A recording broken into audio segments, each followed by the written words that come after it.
কখনো জীবন এমনভাবে আঘাত করে যেন বুঝতেই পারি না এটা কেন হলো। প্রশ্নের পর প্রশ্ন আসে, আমি কি ভুল করলাম? আমার সঙ্গে এমন হওয়ার কারণ কি? কিন্তু উত্তর পাওয়া যায় না।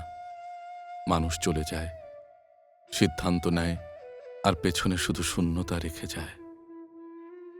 ধীরে ধীরে বুঝলাম সব আঘাতের ব্যাখ্যা থাকে না। কেউ কেউ নিজের প্রয়োজনে সম্পর্ক ভাঙে, নিজের স্বার্থে দূরে সরে যায়। সেখানে আপনার মূল্য বা অনুভূতির হিসেব থাকে না। আমি যাকে ভরসা করেছিলাম সে সেই ভরসার দাম দেয়নি। অভিযোগ করিনি, শুধু চুপচাপ দেখেছি মানুষ বদলে যায়, পরিস্থিতি বদলে যায়।